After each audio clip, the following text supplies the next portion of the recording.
Welcome everyone to Bristol Grammar School. It's great to be here today. Of course, it's World Book Day, and because it's World Book Day, we've got a great author who's going to be here and chatting to us all. We're here to celebrate World Book Day in a very, very special way because we've got someone who knows how to raise our pulses when it comes to writing thrillers. He joined the SAS in 1984, and he served all over the world. But of course, nowadays, our guest is earning accolades for other reasons. His action-adventure books are adrenaline-powered page-turners. And today, he's going to be talking to us about his latest Zak Darke adventure, Agent 21, Codebreaker. So please give a very warm World Book Day welcome to Chris Ryan. Well, hello everyone, and hello to everybody who is watching this through the streaming. If I was to say, what do you think life was like in the SAS? What would you think? Anybody? Quite dangerous. And where do you think you would spend most of your time? Yes? In different countries. In camps. In camps. Training. Well, actually, in fact, you do a lot of training, but a lot of your time is spent in the classroom.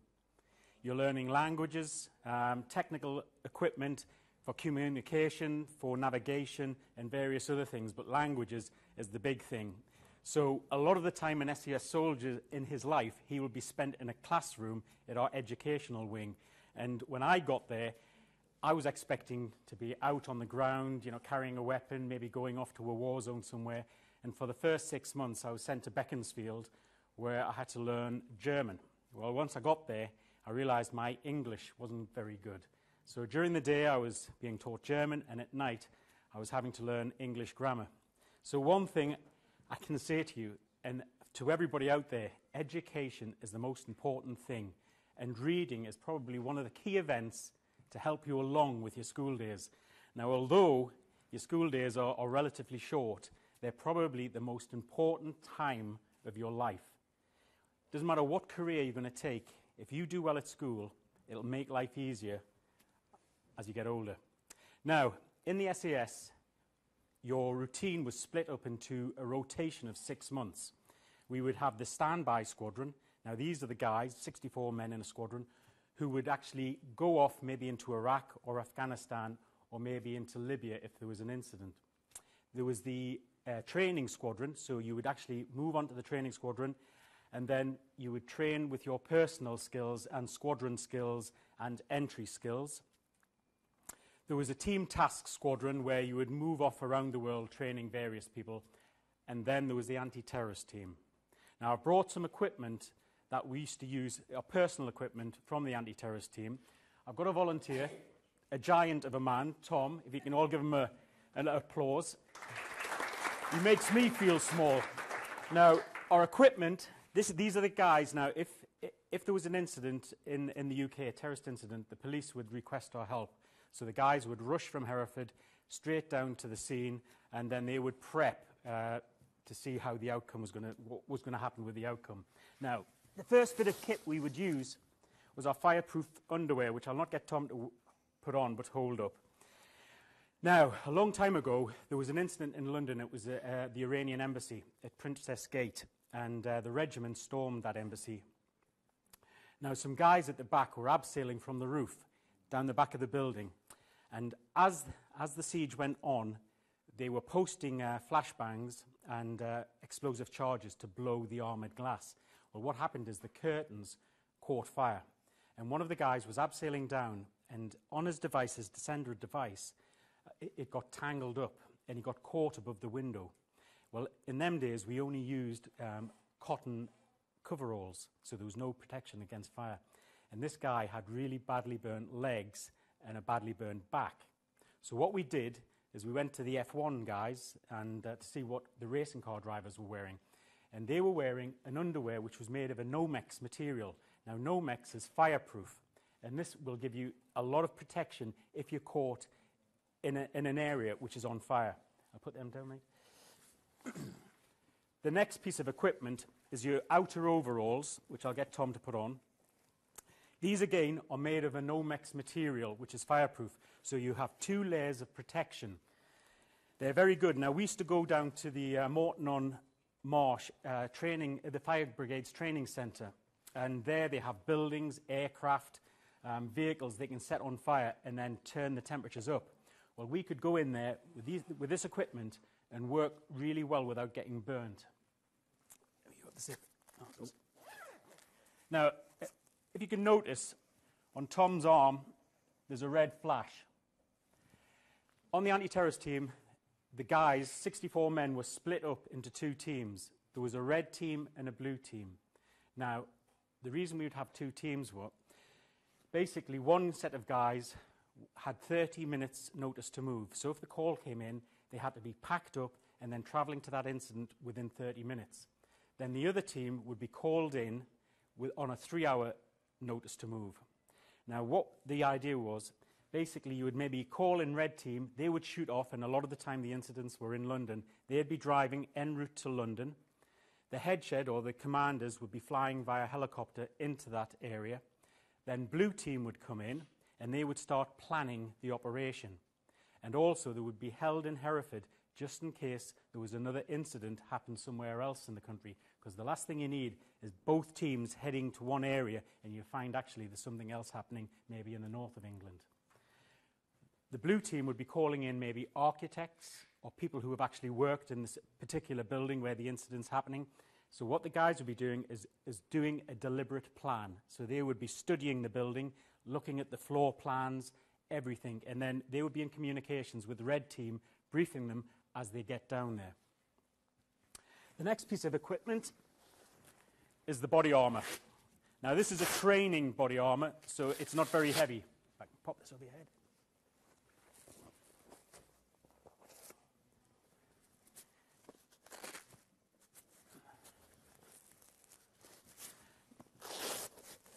Now, on an operational body armour, they can weigh up to 60 kilograms.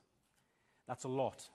Obviously, when you have a full body armour, you have shoulder pads on here, you have a groin protection, it's a large flap that hangs down, and you have 2 large ceramic plates which fit in the front, in here and in the back.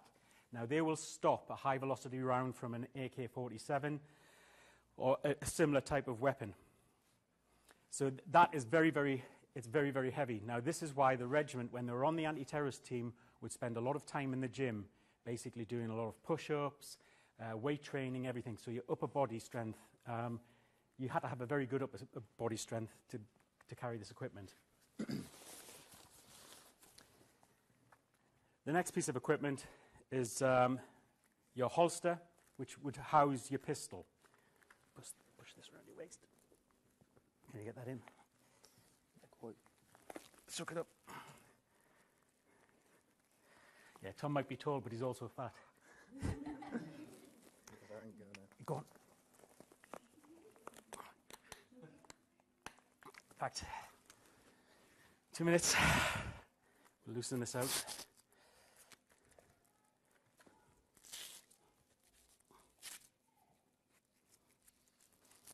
There we go.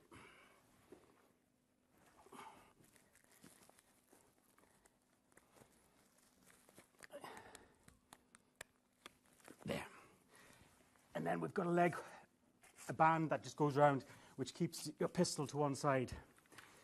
The pistol that we used to use was the Browning. It's a 9mm pistol. Then we moved on to the Sig Sauer. Now, the Sig Sauer 226, this is a very, very reliable weapon. And it's quite unique because it's also very, very accurate. And it's easy to use. It would hold a 13-round magazine and fires 9mm. We had a requirement to hit a target the whole length of this room. So basically, we would spend every day in the firing range putting hundreds of rounds down, and the target was probably the size of a human head, and you had to get 2 rounds into that target. So there's a lot of time spent on the range. Your pistol was always your secondary weapon. I've got some other weapons that I'll be showing you later on, but this one was in case your main armament failed, and then you could draw your pistol. The only time we'd really use these without a main armament is if we were entering an aircraft. We would use the pistol. Now, in some cases, we would be going in to do a hard arrest, which would mean we were going in to arrest somebody who was deemed very, very dangerous. So they would hand it over to us. So we would have these type of handcuffs, and they're a snap handcuff where you can actually, when you hit that, it actually clicks in, and then you've got the person. And because that is a solid link between the second handcuff, once you've got it on a person, you can bend it, and then you can maneuver that person, and it makes it very, very painful. So that was when we had to do a hard arrest. The next piece of equipment is your ops waistcoat. Now this is where you carry all your ammunition, your flashbangs, a little medical pack, and the most important thing is your communication system. Now, if you can imagine, if this was if there was an incident in this school and we were all hostages here, what would be happening is the OC would be planning, and he'd have a large whiteboard, and on there would be a plan of your school with each individual room, and they would all have their own designated numbers. Now, as we went into the school, we would use what we call a multi-room entry. So guys would be coming through every window and every door possible. And when that happens, and you've got maybe 120 guys crawling around your school, there's a chance of having what they call a blue on blue. So you may have a guy coming, or a team coming through that door, and a team coming through that window. So communications were vital, that you would actually be talking to the boss and telling him, we're just about to enter maybe X1. So he could then look at the angle as you're coming in and what you would be seeing, and then he may tell that team just to hang back just a fraction before they actually come in, because there's a chance that they could end up shooting one another. So your communications, which were on this side here with your radio, were very, very important. Now, that radio would be linked up to a throat mic, and that would be on your throat, and all you had to do is hit a pressel and just start talking. You would then, this is why we'd have the red one here, your call sign, because as you'll see, as we get Tom dressed up, it's very, very difficult to see each individual. Now, quite a scary but funny story was in the early 80s. I was on the anti-terrorist team, and Prince Charles and Princess Diana, you all know who Princess Diana is, yep. She came up to Hereford, and she wanted to join us on the anti-terrorist team and do some training. So we dressed her up in all of this gear, and we took her down to what we call the killing house, which was a large building where you can fire live ammunition into that building. And whenever we enter a room, we always place a flashbang, which is it's a sonic boom and a blinding flash. So if I drop this here now, there'd be a massive bang where you would think you were, temporarily deafened, but you'd also be temporarily blinded as well with a flash. And what these do is give us vital seconds as we move into the room. Because as soon as one of these goes off, everybody turns around and looks like that and down, and they're stunned for a moment. Well, we can run in and then grab them. Well, we got to the killing house with Princess Diana, and there was one guy in front. She was going to be the second person, and then there was several others behind her. We asked her to pull her hood up, and she didn't want to. I'm presuming she didn't want to disturb her hair or whatever it was. But anyway, so we said, right, let's go. Now, the order to go in is stand by, go. That order was given. When on the go, a guy just down here, he threw the flashbang in, but instead of it going into the room, what happened is it hit the top of the doorway and actually bounced down right behind her head and went off. And it actually set her hair on fire. And as her hair went on fire, the guys behind her saw this, so they started hitting her in the back of the head really hard, which was making her run into the room really hard, and we were trying to drag her back and pull her back out of the room, as well as hitting her on the back of the head. So she came out of the room quite stunned, and we said, are you all right? She went, oh, that was absolutely fabulous, but I couldn't understand why that man was hitting me on the back of the head. And then the sergeant in charge said, oh, you will, ma'am, when you look in the mirror. And she went to Australia about about a week later. And in all the tabloids and all the newspapers, it said Princess Diana has a new hairstyle for a visit to Australia. And nobody knew the SAS had burnt it off.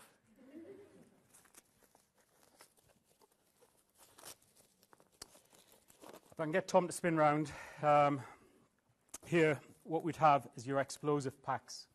One thing the regiment's very good at is explosive entry. So on the planning phase of the operation, we would look at whether or not we had to blow any holes into walls, any armoured glass, or any armoured doors.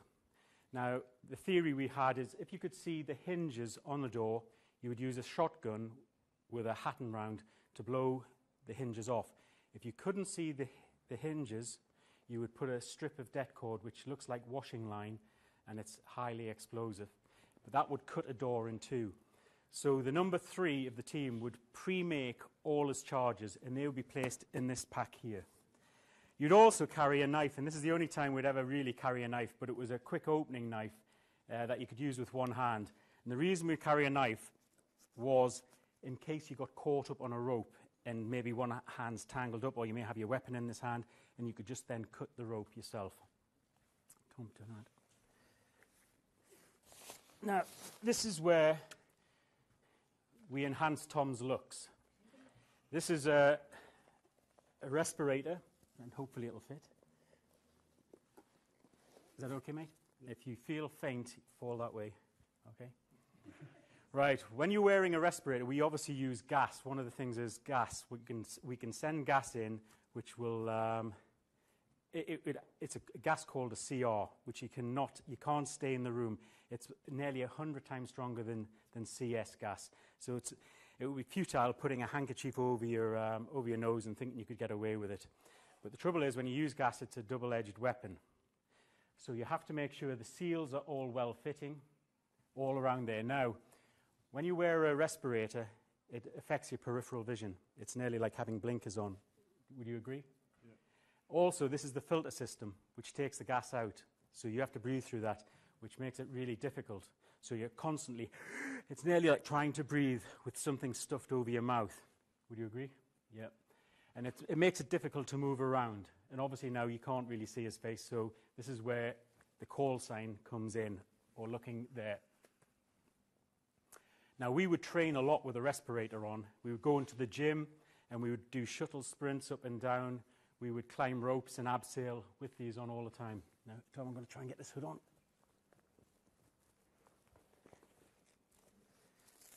Lift your chin. Get ladder. Okay. The next thing is the ballistic helmet. Now, when I joined the regiment, these hadn't been invented. So we used to run around like this. Obviously, there was quite a lot of head injuries from when we used to come in fast rope or abseil in. Guys would be up maybe above you, and as they were abseiling in, the pistol may fall out, or a hammer might fall out, or a short ladder, and we would always be constantly getting guys who would have head injuries. We then moved on to a Protac helmet, which is what you see canoeists wearing, but they will not stop any projectiles. With these, and they're quite heavy, they will stop projectiles from any explosions that you're setting, and also any rounds like 9mm, this would stop. So I'll place this on Tom's head. Now he's starting to look a bit like Darth Vader. Next thing, gloves. Gloves are very important. These are American aviator gloves, which we'd use, again made out of a Nomex material, and they're fireproof. And they have a leather on this side, which helps you grip your weaponry or a rope or whatever you're holding. The other type of glove is what we call a zap glove, and these are full of lead and sand. Now, Tom, can you slip them on, right? The reason we'd use these, if we had to punch into a vehicle window, you could use them, or if you had to punch your way through a glass window, you wouldn't get your hands wouldn't be cut from the shards of glass. They'd be protected.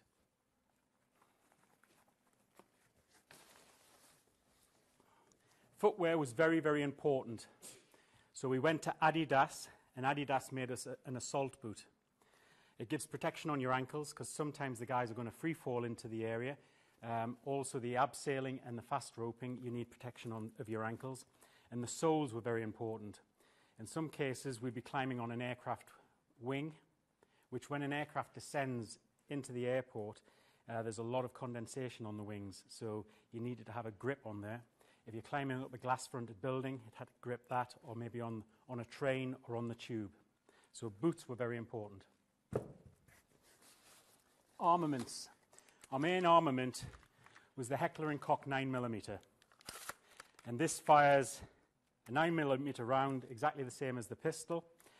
On an operational weapon, you would have a laser underneath and a torch above that.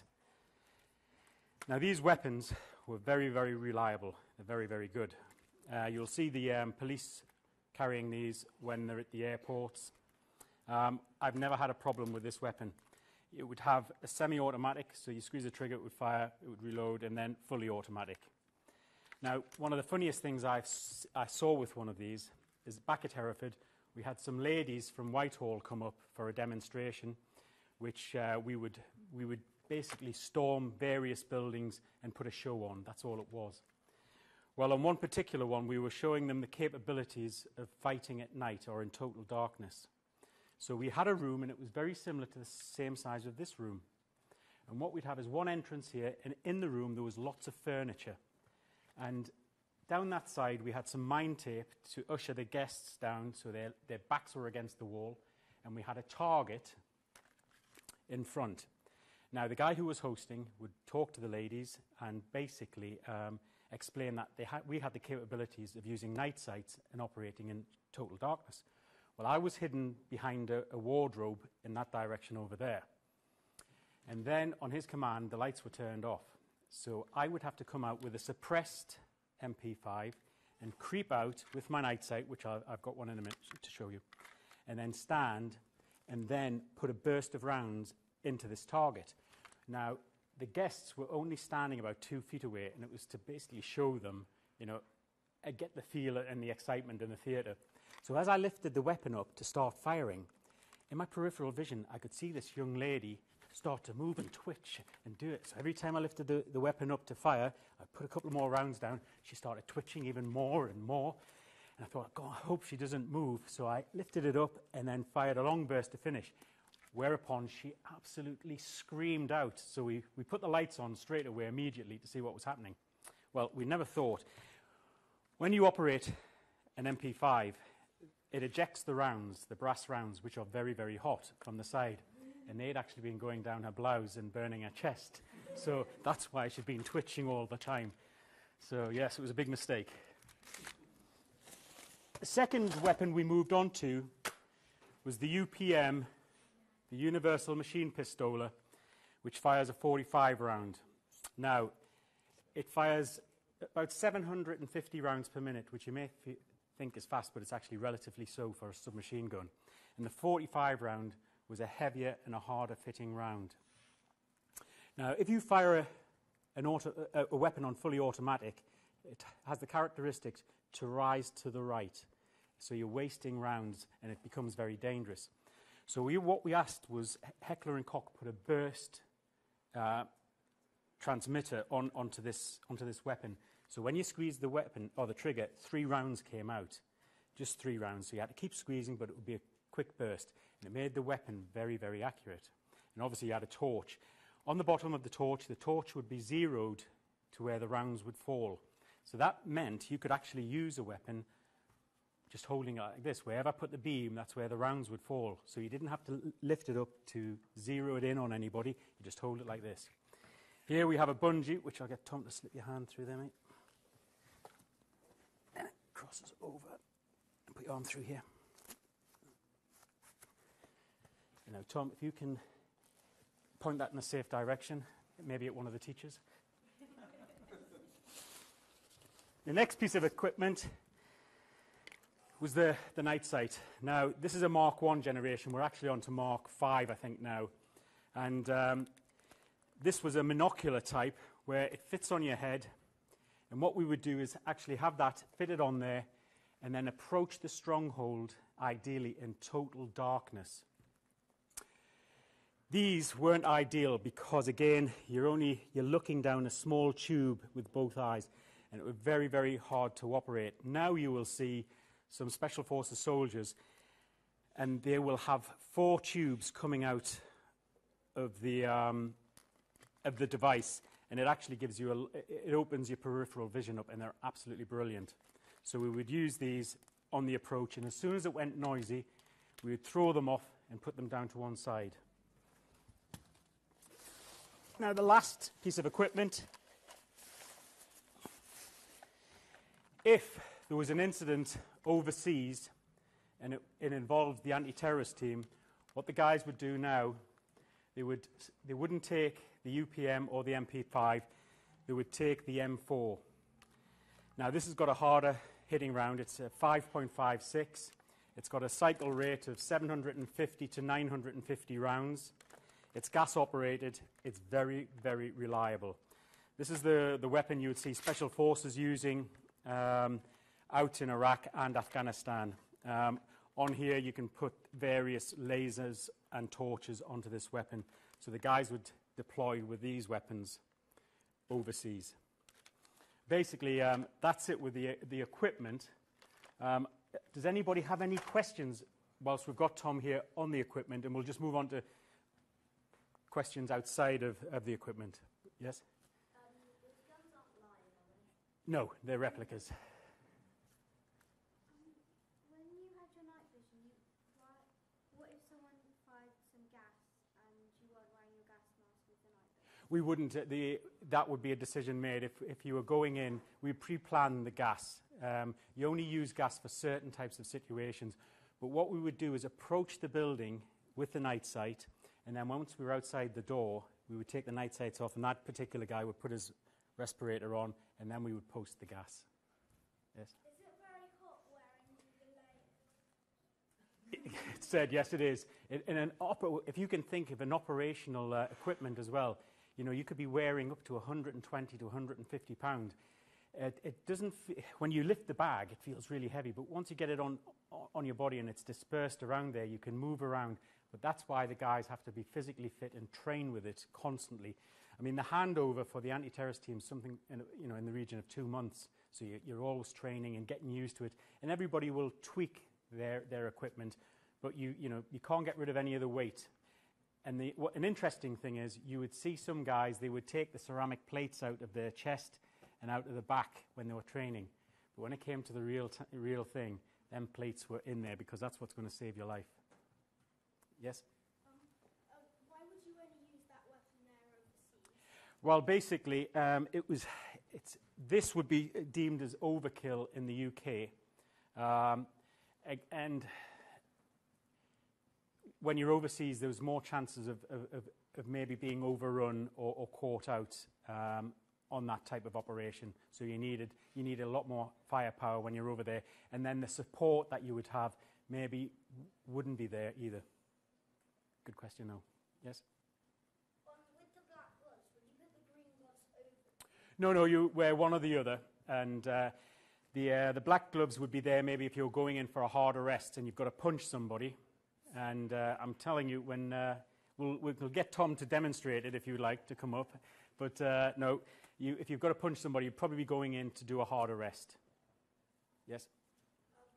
With all the weapons you use, what do you think would be your favourite? Right, well, that's one thing I'm asked all the time, what's my favourite weapon? I never had a favourite weapon, and guys in the SAS and hopefully in the Army look at weapons as tools, and that's all they are.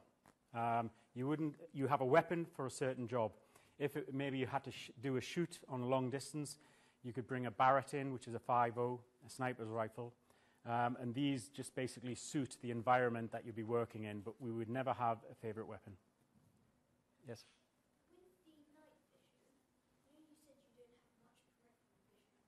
Couldn't they enlarge the amount you could see through? No, they have now, and what you've got is 4 tubes that come out, and that system all goes into one binocular type of device, and then you can see a large field. You have a good angle of view.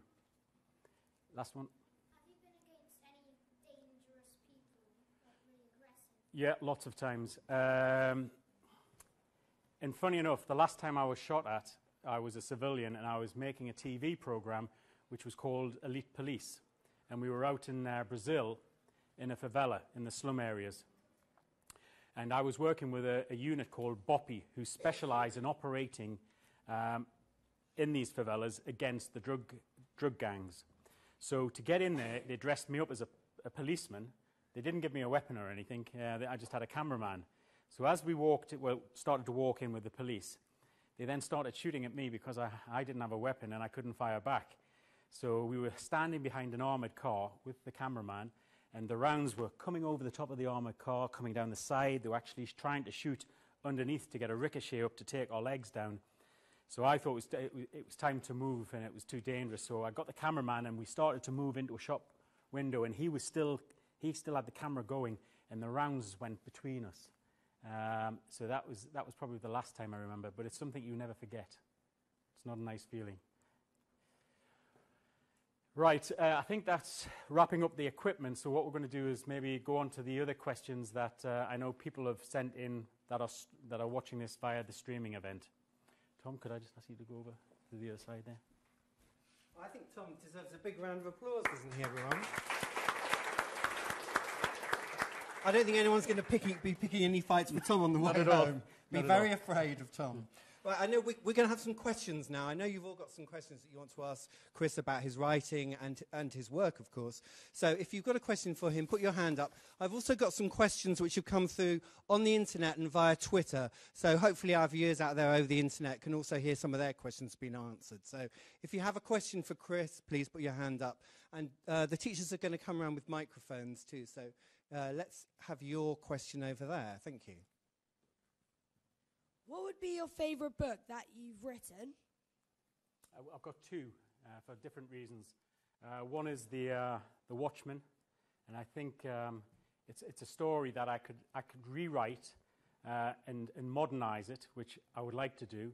But it's timeless, and it's a good thriller. It's a manhunt, and it's based in the UK. But how it's structured, I could change the bad guys, to make it very, very current. One that I'm emotionally attached to was about 10 years ago. My mum she was suffering from cancer, and she'd been told that she wasn't going to survive, and she had 6 months to live. And on the last 3 months, she was really ill, in a lot of pain, and we got her into a hospice where they had a great facility for pain management. And I would go in and spend as much time as I could with her and just sit there, and she just said, "Will you tell me a story?" Because obviously it was, she was in a dreadful, dreadful situation. So I came up with this story about two families, and it was over 3 generations. It was called The Fisherman's Daughter. And it was about these two families who were feuding. There was a mistake many years ago or they thought that it happened, and basically their friendship on both sides implode, and they spend 3 generations of families hating one another. And they find out right at the end that it was a waste of time. Now, at the end, my mum said to me, "Will you please try and get this published?" And she wanted me to publish it under her sister's name, because obviously it wasn't a Chris Ryan type of novel. So I published it under the name of Molly Jackson. So I also have a female pen name. So it was published, but that probably is one of my favourite storylines. You never knew that. Never knew he was Molly Jackson as well, did you? Yeah. Yes. Can we have your question over there? When you were in the SAS, did you ever think that you would write books for children? No, not at all. When you're in the SAS, your life is usually as a grey man. We actually used to work in Bristol quite a lot when we were training, and certainly training for operations in Northern Ireland. Now, as you all know, there's some nice places in Bristol, and there's also some not so nice places. Well, we would get permission to work in the not so nice areas where we'd have to do surveillance. And the reason we would use these areas was because we would know that the locals there would either think we were police or, we shouldn't be there, and they would, if we were compromised, they would come and get us. Sorry, I'm straying from the point here. So we were always the grey man, and you were always trying to hide your identity and everything else. So the thought of having a a public identity and meeting the public and going to schools was quite alien to me. And I never thought that would happen. When I left the SAS, I spent 3 years as a bodyguard for one family, then another year for another family. And then that's basically, I was introduced to a TV production company who wanted to make an adaptation of my escape, and they made it very controversial. And I didn't have any consultation rights. So the only way to address that was to go to a publisher and ask if they would be interested in publishing my story of my escape. And from there, it was such a success, it gave me a readership. And my editor then suggested I do factional books, based on fact, but with fictional characters. So it went from strength to strength.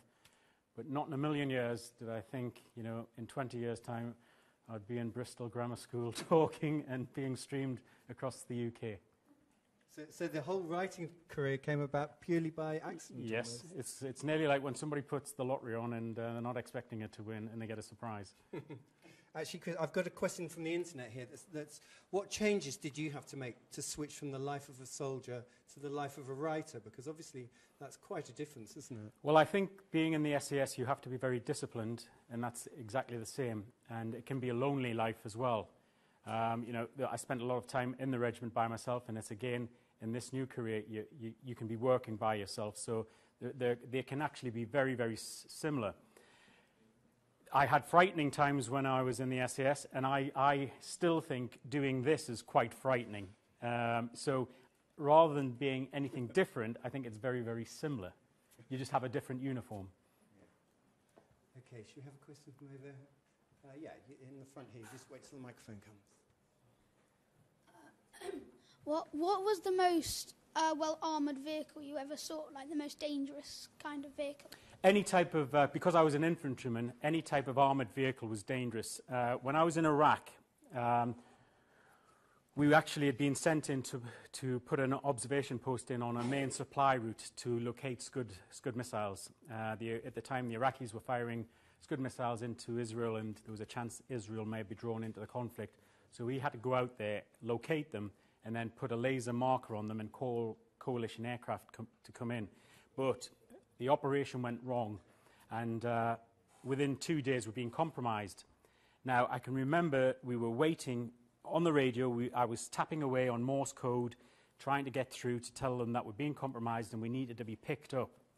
And it was amazing. We had 17 radios that you could speak in clear voice, and none of them worked. And it all fell back down to me getting on there and tapping away in Morse code. And it's the old things, that got us through. But just after I'd sent the message, we heard what we thought was a tank, the tracks coming round. And I guess that was probably one of many frightening times, because we'd been stuck in a wadi, a dried riverbed, and we were at the end of it. We knew if this tank came in and fired one round, it would kill us all, and we had really nothing to fire back at this armoured vehicle. But as it was, as the vehicle was slowly churning round, we could hear it just squeaking and churning round. It was actually a bulldozer. And as it came round, it had the blade up, and there was an Iraqi soldier just peering over there just to see who was there. And then he put it into reverse and disappeared. Shortly after that, we had a huge firefight with some armoured vehicles and personnel, infantry personnel. But any type of armoured vehicle is a huge danger to an infantryman. Chris, I know you mentioned Morse code there, and obviously codes are very important in your new Agent 21 book too, Codebreaker. Yes, the character Zak, it's about 2 years ago when I started thinking of the storyline. It was actually to try and I wanted to bring a new character in, Malcolm, who is actually a guy who is very, very good on computers, and he can crack anything. So the story really, although Zak's carrying it, it was to set this new character, Malcolm, who can actually hack into any system. I got the idea of that young man who had hacked into the Pentagon and various other agencies, and the American government wanted him extradited back to America to prosecute him. And I thought, that's absolutely ridiculous. You'd be better off getting a hold of the guy and finding out how he did it, so you could shore up these the problems that they had. So the incidents, the book starts off with a number one bomb going off in Northern Ireland, and there is one man killed, and then there's various other bombs in London. And Zak and Malcolm have to basically break a number of codes to find out who is behind these bombs. Right. I think we need to question. Yes, this girl here. What inspired you to write the Agent 21 books? Well, they've grown from my first series, which was the Alpha Force. I did a series of 10. Then we went on to Code Red. That was that series, and then we just moved on to the Agent 21. So it was a progression, a step from each series that we've done, and we'd also upped the age group as well. And we wanted really one central character that would flow through many stories. Yeah, let's have. Oh, yeah. Oh, hang on to the microphone. Just coming. Thanks. Which was the dangerousest mission you've been on? Well, there was several. Obviously, the well-known one is in Iraq. I went on one 3 months after being in Iraq, in Zaire. That was very dangerous. Obviously, all the operations in Northern Ireland are hugely dangerous. We were also sent out to Colombia when Escobar was at his height, and go against his drug cartel. But I suppose in Iraq, because I was by myself, and I had to travel or walk 200 miles without any food and very little water, that was probably the most scariest period, because it was spread out over 7 days and 8 nights. And the worst thing about it was the fact that the temperatures never rose above 0 during the day or at night. And to back that up, 2 of my colleagues died of hypothermia. I was with one of them, sadly, when he succumbed to it. It had been snowing during the day, snowing and raining, and we didn't have any extra clothing or any waterproofs to protect ourselves. So that was horrendous, basically. The lack of food wasn't a problem. You can usually go for 10 days. Water was. I got some water from the Euphrates, and then I ended up with some from a chemical plant which was full of effluent, and it burnt my mouth. So the last 3 days I didn't have any, and that's when I started to collapse, and my body basically started to go downhill, and you feel really weak, you hallucinate and everything else. I'd lost 36 pounds in body weight, and I wasn't overweight when I went there. Obviously, being an SAS soldier, I was quite trim. All my toenails had come off. All the blisters had become infected, so there was a green pus infection that was coming out of them. When I squeezed my fingernails, there was pus came out of them. All my gums shrank, and when I sucked in my mouth, I had a mouthful of blood. I had bed sores that were getting infected because I was having to lie on the desert floor, which was predominantly rocks, and remain still all day for 12 hours. That was very difficult because you're freezing cold all the time, and it was nearly like a sleep deprivation exercise where your body would fall asleep, but you would wake up shivering really violently, and that was your body, keeping you alive. So it was just remaining still, and when you remain still in that type of environment, you start to get what they call bed sores and bruising up your spine, on the hips and the side, on the bony bits of your body. So I was in a bit of a rough way, and then I had 1,600 Iraqis chasing me as well, and they didn't help. But I got out the other end, and everything was fine. Do you miss that? No danger at all. No, you can play lip service with the gift of hindsight and everything else, and it's sad. One thing when you're in the regiment, you have a dark sense of humour. Now, obviously during that 10 days, I lost 3 colleagues, 3 friends, and obviously the other side lost a number of people during the firefights. And I think that's when you come home and you actually reflect on what you've done and who you've lost. And I was probably not far off your age when an old relation of mine said, there was no winners in warfare. Everybody's a loser. You may come home on the winning side, but, it catches up to you, and you're always thinking about what you did and the bad memories that you have from that. Let's have a question from your Twitter followers, Chris. This one here says, would you do I'm a Celebrity, Get Me Out of Here? That's Graham McRobert wants to know. No, because I think the thought of being in the jungle, as they are, it would just be a holiday to me. I think the celebrities would probably be in danger because I get very annoyed really quickly. I was asked to do Alone in the Wild. If anybody can smell, and that's another thing, you won't, because we don't have smell-o-vision here. Everybody that's streaming won't be able to smell it, but I don't know if you can smell any burning wood. Well, what it was, the BBC did a programme where we went into the jungle in Guyana. And I was with Joe Pasquale, the comedian, and Donald McIntyre, the investigative journalist. And the idea of the programme was they send us into the jungle and we're by ourselves for 7 days without any food. And I said, so what's the programme about? And they said, well, 7 days in the jungle by yourself. I went, yeah, so, you're guaranteed a good night's sleep. It gets dark at night, so you're going to sleep for 12 hours, and then you're just going to, walk around your camp. So they separated us off, and Joe went off in his direction, Donald, and then myself. Well, that cover that I've got was my poncho. And last night, when I went to find it in the garage, it was absolutely stinking because I'd had a fire going. Well, I washed that 3 times last night to get rid of the smell. And then when I got out my bag, I could smell it again, so apologies. But that's why. But them programs basically are set for TV. The Celebrity Get Me Out of There is in a studio, and they're bussed from one site to another site, and it can be many hours in a bus. So it's not a contained area, and that's not the jungle, I can assure you. They have a large tarpaulin over the top, and everything else. So no, I wouldn't do it because I wouldn't get anything out of it. No, it's not the same at all, is it? It's not the same at all. You've had your hand up for ages. Let's have your question. Oh, hang on. Here's your microphone. Are you planning on writing any more books in the Agent 21 series? Yes, I had a meeting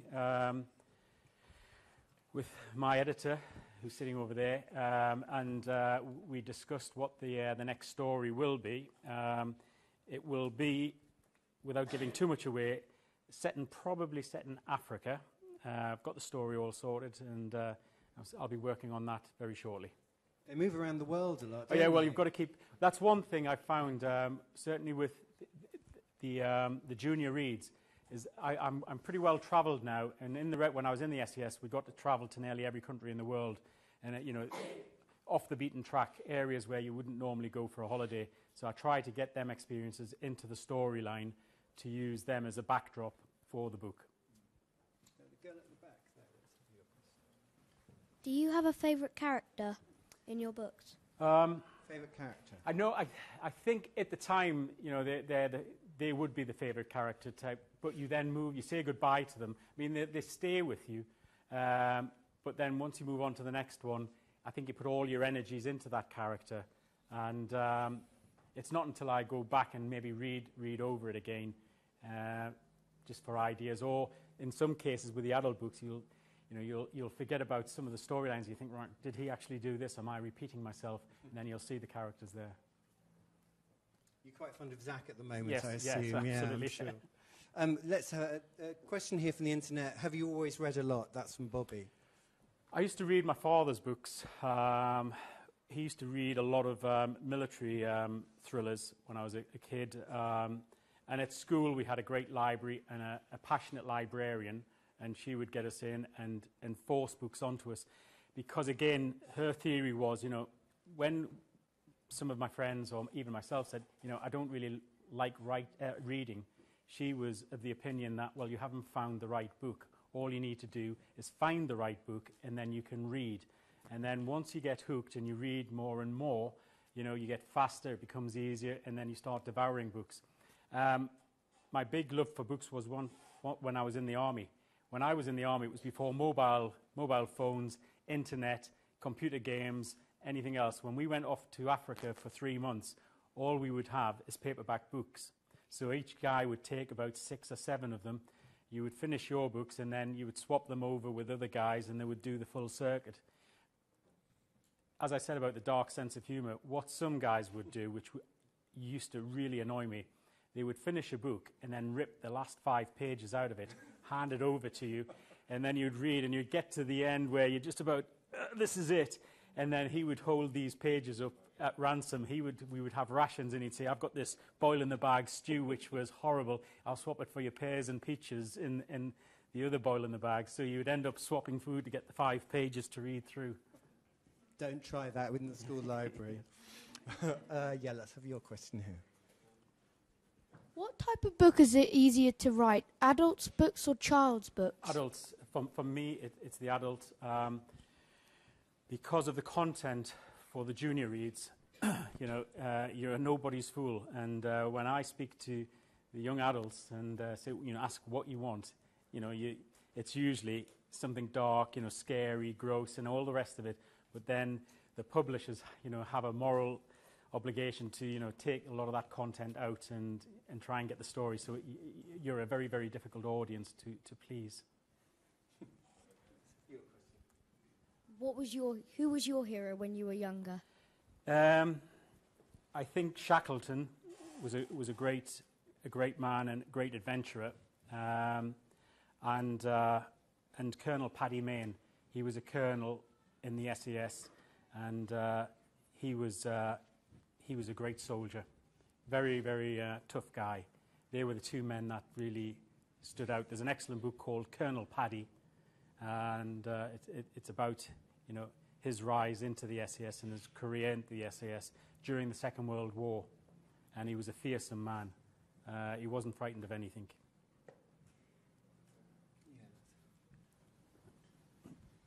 What rank were you in the SAS? When I left, I was a staff sergeant in charge of 9 Troop, which was Mountain Troop. In the SAS, when you join the regiment, you go to a squadron, which was 4. And within each squadron, there's 4 troops. You have mobility troop, boat troop, air troop, and mountain troop. And you would go in to that troop and then learn your entry skills. And that meant if there was an incident, maybe in the Alps, somewhere like that, I would then lead the squadron in, put the fixed lines up on the mountains. If we were going onto an operation where we had to free fall in, the free fallers would tandem jump some of the guys who weren't trained in free fall. And obviously boat troop would work with submarines and boats. And mobility troop, they had the motorbikes and the 110 Land Rovers.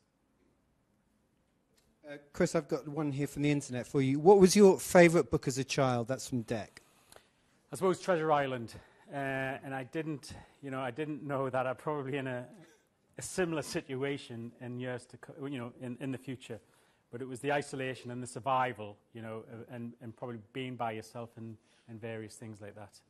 There's probably a few other people here who like Treasure Island as well. Let's have your question go on. When did you start writing? It was in 1994. I was just I'd already written my account when I was in the regiment of my escape for debriefings, and when I approached the publishers, I took them notes with me, and that was the start. So nearly 20 years ago. I know I don't look that old. And can you imagine a life without writing now? No, or a life without storytelling. Yeah. No, it's very enjoyable as long as I've got someone to listen to me and to entertain. It's a great job to do. And then the good thing, I'm sure everybody in front of me here are all well read, but I do sadly meet young boys in particular who have never read a book, and they can be 15 or 16 years old, and they don't realize what they're missing out on. And again, without repeating myself, reading is the key to most educational subjects, and the enjoyment you can get out of it is unbelievable. And I find it sad, and if I can encourage any of them guys to read, I get a lot out of it as well. Yeah. It's a great message for World Book Day there, isn't it? Yeah, let's have this go. What's your question? Who's your favourite author? I would say Mark Urban. I think he's a great storyteller. He did generals and rifles, and what he does is he writes historical accounts, but puts characters into the narrative, and it makes it really easy to read. And I think he's got an absolute great skill. Do you still know anyone from your time in the SAS? Oh, yes. I mean, my best friend, he was in a different squadron. He was my daughter's godfather. He was my best man. I still see him a lot, and various other guys. I still have a house in Hereford with my neighbours are in the SAS, and you always keep your close friends there. Yeah. Like a family, I guess. In Well, yes, it can be. Yes, yeah. How old were you when you first joined the SAS? I was 22 when I joined the regiment, which was relatively young. And by the time I passed into the regiment, I just turned 23. So it is a relatively young. Your life in the SAS, I think your first 10 years, the physical demands on you, you have to be in your 20s and early 30s. And then you can guarantee, during that period, you'll have had accidents where you'll have had broken bones, various other things. I mean, I had a bad free-fall accident, which I smashed all my right ankle up. I had scrub typhus, which form of malaria. In fact, actually, this is probably a good one to end up on. We've been in the jungle. Now, there's two types of jungle. You have primary jungle, which is really, really nice. The canopies are about 200 feet high. It's like an English forest underneath, what they call a clean jungle. You get them in Brunei and certain places in South America. And then you get dirty jungles where the primary is all being cut down, the undergrowth's actually grown, and it's very dark and damp under there, and certainly in Central America, where we've been operating. Now, on one of the occasions, we've been out in Brunei, and I'd been bitten on the top of my leg, above my boot line. And I got back to Hereford, and had this red mark with some red line tracking down towards my ankle. And then I started to get the symptoms of flu, and then I became really ill, and it was diagnosed that I had scrub typhus. And my temperatures were going up to 104, where I was having to take ice baths, and then I was shivering, and this went on for 10 days. Then, where this line stopped on my ankle, a large lump started to develop. And this particular day, I'd gone out for a run, trying to get my fitness back. I came back and I jumped into the bath. My daughter, who again was just a bit younger than you guys, she sat and she was talking to me, and this lump was getting really itchy, so I scratched it, and about 15 spiders came out of my leg, and they had laid it, and that's how I'd gotten scrub typhus. But then in Belize, I'd been out there with an SBS guy, and when we got back to Hereford, he had a worm underneath the skin of his knee. Now, if you can imagine sewing thread, it was about 4 times the thickness of that, but it was quite long, and it was curled up on his knee. And we looked at it and we went, it's just a worm. Go down to the med centre and they'll give you a number of tablets to take and it'll disappear, which it did. Until about 3 months later, where he was on the anti-terrorist team with us, and he thought he'd cut his eye with the explosions. So he got home and he was having a shave and he was looking at his eye, and there the head of the worm was poking out the white of his eye. It was just sitting there, so he ran down to the med centre, as he would, saw the doctor, and then they said, right, we'll give you some more tablets, which they did, until 3 months later, again, he was in bed with his wife, and she was tickling his chest, and she went, oh, what's that? And there was the worm, and it was coming out of his chest. So what he did is he put a suture on it, tied it, and then sewed it onto his chest, and then went down so it couldn't pull itself back into his body. And what the med centre would do every day is pull a little bit out of his chest. Because if you pull it, it snaps and regenerates and regrows, and you just can't get rid of these things. So they had to keep pulling this thing out of him, and they had a patch. So when we used to see him every day, we'd say, how's the worm doing? And he'd pull the patch down, and sure enough, it was getting bigger and bigger until they took it all out. But jungles are great places to be, but you have to be very disciplined, and you have to be on top of your cleanliness. Well, I think we've just about got time for one more question. Let's have that one from the back there. When did you first read a book? When did I first read a book? Well, it would be when I was in junior school, because I'm thinking of the librarian, Mrs. Robinson, and I was definitely in junior school then. So many years ago, I think it was in 1960 something. I'm starting to feel a little bit itchy now with those, thinking I might have some spiders crawling out from somewhere. Thank you so much, Chris, for sharing your stories with us today. It's just been fantastic. You've been a great audience too, and I'm sure everyone over the internet has found it just as fascinating as we have. So can we please have a huge round of applause for Chris Ryan? Thank you. Thank you. Thanks.